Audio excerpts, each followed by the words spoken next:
কর্মসূচি আনার জন্য এখান থেকে সরে গিয়ে ডান হাতে এত থেকে আমরা কর্মসূচি পালন করেছি।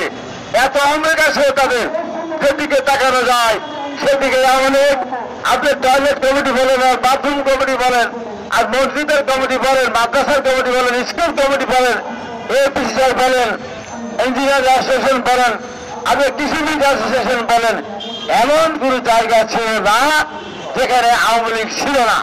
আকাশের দিকে তাকালে আওয়ামী লীগ, মাটির নিচে তাকালে আওয়ামী লীগ, পানির ভিতর ডুব করে দেখা যাচ্ছে সেখানে আওয়ামী লীগ বসবাস করছে। অথচ আজকে পাওয়ার চশমাতে সারা ঢাকা শহর ঘুরে থাকেন, কোথাও একজন আওয়ামী লীগের মুজিব কোট ধরে একজন লোক ওই ঢাকা শহরে একজন নেতা ঘোরার সাহস পাচ্ছেন না।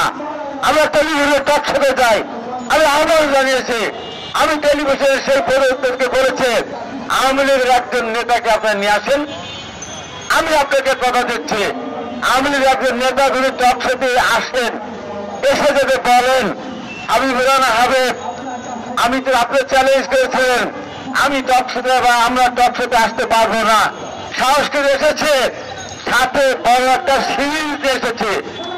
আপনি যদি চ্যালেঞ্জ করেছেন আপনার সমস্ত রক্ত আমি সিরিজে উঠিয়ে নেব, আপনার মৃত্যু না হওয়া পর্যন্ত আমি রাজি আছি।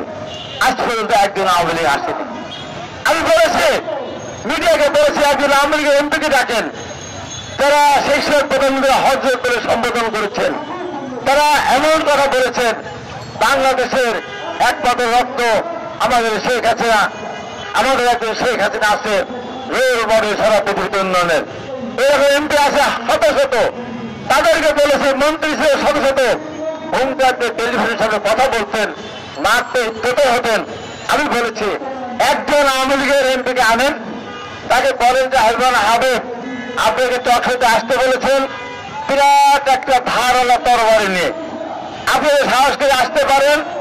হাইমান হাবিব দাঁড়িয়ে থাকবে, তার ডান হাত কাটবেন, বাম হাত কাটবেন, ডান কাটবেন, চোখ উঠিয়ে নেবেন, শেষ করবে এক পথে তার মাথা থেকে ধর বিচ্ছিন্ন করে দিবেন, হাইমান হাবিব আমার থাকবে।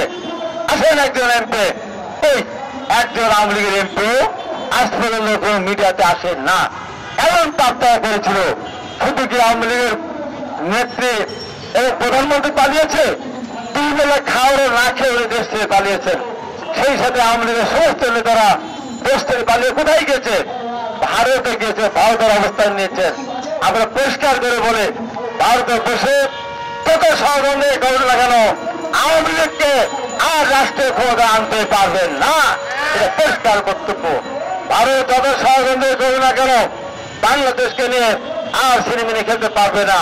আমরা বাংলাদেশের 16 কোটির উপর মানুষ, আমরা এখানে অনেক বক্তব্য বলেছেন, সীমান্ত এলাকা বা বিভিন্ন কলেজ স্কুল বিশ্ববিদ্যালয়ে আমাদের যে লক্ষ লক্ষ কোটি কোটি ছাত্ররা পড়াশোনা করে, আমরা দরকার হলে তাদের সামরিক ট্রেনিং দেব, আমরা এখন দেশ দখল করতে যাবো না, কিন্তু আমাদের দেশ দখল করতে আসলে ওই জমানে যেমন জবাব দিয়েছিল সেই জবাব আমরা দেওয়ার জন্য প্রস্তুত আছে, সেই সক্ষমতা আমাদের আছে বলে আমরা বিশ্বাস করি। তাই প্রিয় বন্ধুরা, আজকে এই গড়বাড়ি দিবস অবশ্যই আমাদের গর্বের একটি দিন।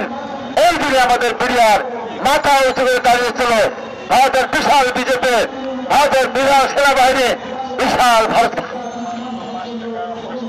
তারা তোয়াক্কা করেনি। আমরা পরিষ্কার করে বলতে চাই আজকের দিন আমাদের শপথ হোক, আজকের দিনে সরকারকে বলতে চাই মাথা সোজা করে দাঁড়ান, আমরা আপনাদের পাশে আছে। আমাদের নেতা তারেক রহমান বলেছেন আপনাদেরকে যে কোনো মূল্যে সফল করতে হবে, আপনাদের সফল করার মধ্য দিয়ে এই দেশে গণতন্ত্র বিকাশ লাভ করবে। আপনাদের ব্যর্থ হন, গণতন্ত্র আবার ব্যর্থ হবে। তাই কোন ষড়যন্ত্রে পা দেওয়া যাবে না। আপনাদের কোন ষড়যন্ত্র, দেশের কোন সাংবাদিক, দেশের কোন প্রতিনিধি কারোর কোন ষড়যন্ত্রে পা না দিয়ে বাংলাদেশ সামনের দিকে এগিয়ে যাবে। আর এগিয়ে যাওয়ার ক্ষেত্রে একটা সুন্দর সুষ্ঠু অবাধ নিরপেক্ষ নির্বাচনের ব্যবস্থা করতে হবে। বাংলাদেশের মানুষ 17.5 বছর 18 বছর এদেশের মানুষ ভোট কেন্দ্রে যেতে পারেনি।